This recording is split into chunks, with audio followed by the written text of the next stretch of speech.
بے حد حیرانی سے اس کی طرف دیکھا، مگر وہ اس کی طرف متوجہ نہیں تھا۔ اس کا سیل بج رہا تھا اور وہ گاڑی کا انجن آف کرتے ہوئے پوری طرح سیل کی طرف متوجہ تھا۔ جی نگہت، خیریت؟ کال پک ہوتے ہی اس کے منہ سے یہ الفاظ نکلے تھے۔ آئزہ نے بے ساختہ چونک کر پھر اس کی طرف دیکھا۔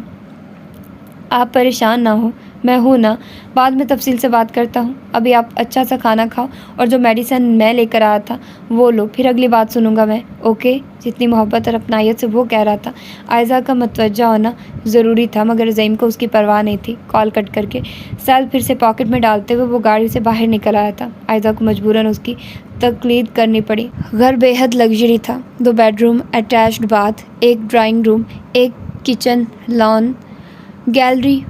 وہ ایک ایک چیز پر نگاہ ڈالتی خاموشی سے زعیم کے پیچھے قدم اٹھا رہی تھی۔ سب سے پہلے زعیم نے جس کمرے کا دروازہ کھولا وہ ایک بے حد نفیس کمرہ تھا، یوں جیسے کبھی کسی نے اسے استعمال ہی نہ کیا ہو، جبکہ دوسرے کمرے میں قدم رکھتے ہی اسے پہلے جیسے چکر آ گیا تھا۔ مسلا ہوا بستر، قالین پر بکھرے مختلف اشیاء کے خالی ریپر، بیڈ سے ملحقہ ٹیبل پر پڑی شراب کی استعمال شدہ ہاف بوتل اور گلاس، سگریٹ کے جلے ٹکڑوں سے بھرا ایش ٹرے، اور دیواروں پر چسپاں مختلف ہالی ووڈ اور بالی ووڈ اسٹارز کی نئی مرئیات تصاویر۔ وہ محض ایک نظر ڈال کر وہیں دہلیز پر ٹھٹک گئی تھی۔ اسے یقین نہیں آ رہا تھا کہ وہ شخص ایسے شوق بھی رکھتا ہوگا۔ زعیم نے شاید اس کے خیالات پڑھ لیے تھے، تبھی وہ ایک نظر بکھرے ہوئے کمرے پر ڈالنے کے بعد پلٹ کر اس کی طرف دیکھتے ہوئے بولا تھا، آئی ایم سوری، اصل میں یہ گھر میرے ساتھ میرا ایک وڈیرا دوست شیئر کر رہا تھا، مجھے اندازہ نہیں تھا کہ یہاں سب یہ ہوگا۔ پچھلے ایک ہفتے سے میں ادھر ٹھہرا بھی نہیں ہوں۔ بہرحال سوری اگین۔ وہ شرمندہ تھا، یہ نظر آنے کی کوشش کر رہا تھا۔ آئزہ نے سر اٹھا کر نہیں دیکھا، تاہم زعیم نے اس وقت وہ سب تصاویر دیواروں سے ہٹا کر پھاڑ دی تھی۔ آپ میرے بیڈ روم میں قیام کر لینا، میں یہاں سو جایا کروں گا، وہ اسے اطلاع دے رہا تھا۔ آئزہ چپ ہی رہی، اسے اس کے کسی بھی فیصلے پر کوئی اعتراض نہ تھا۔ کچن میں نے چیک کر لیا ہے، وہاں ضرورت کی ہر چیز موجود ہے، پھر بھی کسی چیز کی ضرورت ہو تو بتا دینا، میں لا دوں گا۔ اس کی خاموشی پر اس نے پھر پلٹ کر اسے دیکھا تھا، وہ رخ پھیر گئی۔ مجھے کسی چیز کی ضرورت نہیں ہے سوائے سکون کے۔ سوری، وہ میں نہیں دے سکتا، وہ تو انسان کے اعمال ہی اسے دے سکتے ہیں۔ جانتی ہوں، اسی لیے آپ سے ایسی کوئی امید نہیں رکھتی۔ پتہ نہیں میرے لیے اپنا گھر کیسے چھوڑ کر آ گئے آپ۔ آئزہ کے لہجے میں ہلکی سی چبھن تھی۔ زعیم زیر لب مسکرایا۔ آپ کو کیا لگتا ہے میں یہاں آپ کی خواہش پر رہنے آیا ہوں؟ اس کی آنکھیں آئزہ کو صاف اپنا مذاق اڑاتی ہوئی محسوس ہوئی تھی۔ وہ بے ساختہ نظر چرا گئی۔ اگر آپ یہ سمجھ رہی ہیں کہ میں آپ کو یہاں آپ کی خواہش پر لایا تو آپ نہایت خوش فہم و خاتون ہیں۔ آگے بڑھ کر کھڑکیوں کے پردے سمیٹتے ہوئے اس نے اسے مزید ٹیز کیا۔ میں یہاں شہزاد کے کیس کی پیروی اور چند دیگر معاملات کی وجہ سے رکا ہوا ہوں۔ ماں جی اور بابا کا خیال ہے کہ میں یہاں اکیلا ٹھیک طرح سے اپنا خیال نہیں رکھ پاؤں گا، لہٰذا اپنی بیوی کو ساتھ لے جاؤں۔ سو انہی کے حکم پر، ان کی خوشی کے لیے میں آپ کو یہاں لے آیا، مگر یہ قیام مستقل نہیں ہے۔ جیسے ہی میرا کام ختم ہوا ہمیں واپس گاؤں جانا ہے۔ میں کم از کم آپ کے لیے اپنا گھر، اپنی زمین اور اپنے رشتے کبھی نہیں چھوڑ سکتا۔ اس بار اس کا لہجہ قدرے خشک تھا۔ آئزہ کا چہرہ آہانت کے احساس سے سرخ ہو گیا۔ وہ پلٹی اور کمرے سے باہر نکل گئی۔ پیچھے زعیم دیوار سے ٹیک لگائے کھڑا آہستہ سے پلکیں موند گیا۔ اینا کا یونیورسٹی میں ایڈمیشن ہو گیا تھا۔ لاکھ اس نے انکار کیا، گھر والے بھی راضی نہیں تھے، مگر موہت نے اس کے کام کے لیے ایڑی چوٹی کا زور لگا دیا اور بالآخر اپنے مقصد میں کامیاب ہو کر ہی سکون کی سانس لی۔ موہت کے گاؤں سے یونیورسٹی قریب پڑتی تھی، لہٰذا مرینا بیگم اسے اپنے ساتھ گاؤں لے آئی۔ فیہا بھی یونیورسٹی جاتی تھی، اس سے 1 سال سینئر تھی، لہٰذا دونوں میں آہستہ آہستہ خوب دوستی ہو گئی۔ اس روز وہ دونوں لان میں چائے پی رہی تھی جب باتوں باتوں میں اینا نے فیہا سے پوچھا تھا، ایک بات پوچھوں فیہا، برا تو نہیں مانو گی؟ نہیں، کئی سال ہوئے اب میں کسی کی بات کا برا نہیں مانتی۔ کیوں، ایسا کیا ہوا؟ کچھ نہیں، تم بتاؤ کیا پوچھنا چاہ رہی تھی؟ فیہا کے ہاتھ میں زرد گلاب تھا جسے وہ پتی پتی کیے بکھیرے جا رہی تھی۔ اینا گہری سانس بھر کر رہ گئی۔ اوکے، تم نے اذہان کا پرپوزل کیوں رد کیا؟ تمہیں پتہ ہے وہ کتنا نک چڑھا ہے لڑکیوں کے معاملے میں، اب اگر تم اسے پسند آ ہی گئی ہو تو انکار کیوں؟ مجھے اذہان پسند نہیں ہے، نہ ہی میں کسی اور لڑکے میں انٹرسٹڈ ہوں، مگر کیوں؟ پتہ نہیں، بس اب کسی پر اعتبار کرنے کو جی نہیں چاہتا۔ سب مرد ایک جیسے نہیں ہوتے فیہا، اذہان بہت اچھا لڑکا ہے، پلیز اس پر اعتبار کر کے دیکھو۔ اعتبار ہی تو کیا تھا مگر ٹوٹ گیا۔ لڑکیوں کے اعتبار ہمیشہ ٹوٹ جاتے ہیں، پتہ نہیں کیوں۔ فیہا کی آنکھوں میں ہلکی سی نمی چلکی تھی، وہ اپنی ہتھیلیوں کو بغور دیکھتی جلدی سے چہرہ جھکا گئی۔ اذہان ایسا نہیں ہے، اینا نے آہستگی سے کہا۔ فیہا چپ چاپ رخ پھیر گئی۔ میں نہیں جانتی وہ کیسا ہے کیسا نہیں، مگر مجھے اب کسی پر اعتبار نہیں رہا، بس۔ اوکے، موہت کے بارے میں کیا خیال ہے؟ اس کے ساتھ تو کافی شناسائی ہے تمہاری۔ مگر موہت میرا بھائی ہے، اسے میں نے کبھی ایسی نظر سے نہیں دیکھا۔ پھر وہ جنون کی حد تک کسی اور میں دلچسپی رکھتا ہے کیا؟ ہاں یار، میں یہ تو نہیں جانتی کہ وہ لڑکی کون ہے، مگر اتنا ضرور جانتی ہے کہ موہت اس لڑکی کے لیے پاگل ہے۔ میں نے خود اس کے پاگل پن کے مظاہرے دیکھے ہیں۔ وہ اوپر سے جتنا بے نیاز نظر آتا ہے، اندر سے اتنا ہی بکھرا ہوا ہے۔ بہت مشکل سے سنبھالا ہے ماموں نے اسے۔ کیوں؟ کیا وہ لڑکی موہت میں دلچسپی نہیں رکھتی؟ پتہ نہیں، موہت نے کبھی اپنا یہ راز کسی سے شیئر نہیں کیا، مگر پھر بھی میں اتنا ضرور جانتی ہوں کہ اس کی شادی ہو گئی تھی اور وہ موہت کی زندگی سے نکل گئی تھی۔ اوہ ویری سیڈ۔ مجھے آج تک کبھی اس بات کا پتہ نہ چل سکا۔ ممانی کو بھی نہیں پتہ۔ شاید میں اس کے ساتھ نہ رہ رہی ہوتی تو مجھے بھی کبھی اس بات کا پتہ نہ چلتا۔ ویسے دیکھنے میں کیسی ہے وہ لڑکی؟ یقیناً بہت پیاری ہوگی، کیونکہ موہت کی چوائس ہمیشہ آؤٹ کلاس ہوتی ہے۔ یہ تو ہے، مگر میں نے کبھی اس لڑکی کو نہیں دیکھا۔ مجھے بس اتنا پتہ ہے کہ موہت ڈائری لکھتا ہے اور اسی ڈائری میں اس لڑکی کی تصویر ہے۔ کئی بار اس کے کمرے کی کھڑکی سے میں نے اسے اس تصویر سے باتیں کرتے دیکھا ہے، مگر کبھی کچھ پوچھنے کی ہمت نہیں ہوئی۔ وہ گہرا بھی تو بہت ہے نا، مگر دل کا بہت اچھا ہے، بے حد ہمدرد۔ صحیح کہتی ہو ہے نا، میں جب ٹوٹ کر بکھری تھی تو کوئی مجھے سمیٹنے والا نہیں تھا سوائے موہت کے۔ اسی کی دن رات کی کوششوں سے میں نے خود کو بدلا اور کمرے سے نکل کر باہر کی دنیا کو فیس کیا۔ اگر موہت نہ ہوتا تو شاید میں کب کی مر چکی ہوتی۔ پیا کا دل بے حد اداس تھا، مگر اس سے پہلے کہنا جواب میں کچھ کہتی، موہت اذہان کے ساتھ وہیں چلا آیا۔ دونوں گاڑی سے نکلے اور بے حد سنجیدہ چہروں کے ساتھ انہیں سلام کرتے اندر موہت کے کمرے کی طرف بڑھ گئے تھے۔ این اور فیا دونوں بے حد حیرانی کے ساتھ انہیں جاتے ہوئے دیکھتی رہی، کیونکہ آج سے پہلے وہ دونوں کبھی انہیں اتنے سنجیدہ اور پریشان دکھائی نہیں دیے تھے۔ دل یہ کہتا ہے ضبط لازم ہے، ہجر کے دن کی دھوپ ڈھلنے تک، اعتراف شکست کیا کرنا، فیصلے کی گھڑی بدلنے تک۔ دل یہ کہتا ہے حوصلہ رکھنا، سنگ رستے سے ہٹ بھی سکتے ہیں، اس سے پہلے کہ آنکھ بجھ جائے، جانے والے پلٹ بھی سکتے ہیں۔ اب چراغاں کریں ہم اشکوں سے، یا مناظر بجھے بجھے دیکھیں، ایک طرف تو ہے، ایک طرف دل ہے، دل کی مانے کہ اب تجھے دیکھیں۔ سندان نکاح کے بعد اپنے دوست سے مصافحہ کر کے پلٹا تھا جب اس کی نظر سیڑھیوں پر کھڑی پتھر ہوئی زرنگار پر پڑی۔ وہ کتنی حیرانی اور پھٹی پھٹی سی نگاہوں میں حیرت سے اسے دیکھ رہی تھی۔ وہ شخص جو لینڈ لارڈ باپ کا بگڑا ہوا ثبوت تھا، جسے کبھی کوئی لڑکی اپنے قابل لگی ہی نہیں تھی، اب اسی شخص نے اسے شکست دینے کے لیے ایک بے حد معمولی سی لڑکی سے نکاح کر لیا تھا۔ کتنی حیرانی کی بات تھی۔ سندان کی نگاہوں کی تقلید میں عظیم صاحب نے بھی زرنگار کی طرف دیکھا اور پھر فوراً ہی رخ پھیر لیا۔ وہ اب سندان اور حیا پر کہیں نیلے نوٹ پار کر پاس کھڑے گھر کے چوکیدار کو دے رہے تھے۔ اسی رات شہر کے سب سے خوب بڑے ہوٹل میں سندان کے ولیمے کا فنکشن ارینج کیا گیا تھا، اور اس فنکشن میں کوئی ایک شخص بھی ایسا نہیں تھا جو عظیم صاحب اور سندان کو جانتا ہو مگر اسے انوائٹ نہ کیا گیا ہو۔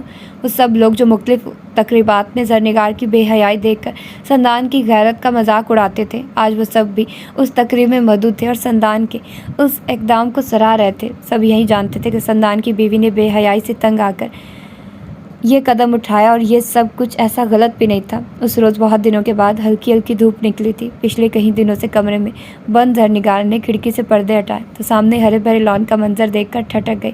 بلیک مکمل کرتا شلوار میں ملبوس سندان حسن اپنے پیروں پر کھڑا ہونے کی کوشش کر رہا تھا، جبکہ اس کے پہلو میں حیا اسے اپنے باہوں کا سہارا دیے چلنے میں مدد دے رہی تھی۔ دونوں کے چہروں پر اتنی تازگی اور خوشی تھی کہ وہ جیسے پتھر ہوئی چپ چاپ انہیں دیکھتی رہ گئی۔ ان دونوں کے قریب ہی اس کی بیٹی کرسی پر بیٹھی کھیل رہی تھی، جبکہ سندان وقفے وقفے سے جان بوجھ کر لڑکھڑانے کی کوشش کر رہا تھا، جس سے حیا اسے فوراً خود میں سمیٹ لیتی۔ کتنا بھرپور اور مکمل نظارہ تھا۔ وہ چاہتی تو وہ بھی ایسا کر سکتی تھی، مگر وہ بھلا کیوں چاہتی؟ اسے تو انتقام لینا تھا سندان حسن اور اس کے باپ کی زندگی برباد کرنی تھی، مگر زندگی میں ہمیشہ ویسا نہیں ہوتا جیسا آپ چاہتے ہیں۔ کچھ اختیارات اللہ رب العزت نے اپنے ہاتھ میں بھی رکھے ہوتے ہیں۔ اس روز بہت دنوں کے بعد وہ اپنے کمرے سے نکل کر ڈائننگ ٹیبل پر آ کر بیٹھی تھی۔ سندان کمرے میں تھا، جبکہ حیا اس کی بیٹی کو گود میں لیے دلیا کھلا رہی تھی۔ زرنگار نے بے حد نفرت سے اس کی طرف دیکھتے ہوئے اپنی بیٹی کو اس سے جھپٹ لیا۔ خبردار، اگر آج کے بعد تم نے اپنے منحوس وجود کا سایہ میری معصوم بیٹی پر ڈالا تو۔ حیا اس حملے کے لیے تیار نہیں تھی، تبھی گھبرا گئی تھی۔ زرنگار کی آنکھوں سے اس لمحے اسے غصے اور نفرت کی چنگاریاں نکلتی محسوس ہو رہی تھی۔ اس نے خاموشی سے باؤل اٹھایا اور کچن کی طرف بڑھ گئی۔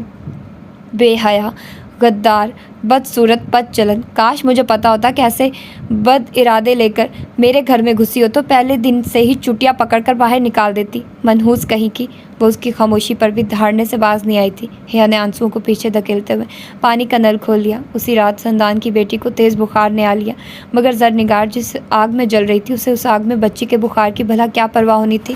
صبح ناشتے سے قبل زرنگار اسے لے کر نیچے آئی تھی۔ سندان نے جیسے ہی بچی کا حال دیکھا وہ اس پر چڑھ دوڑا۔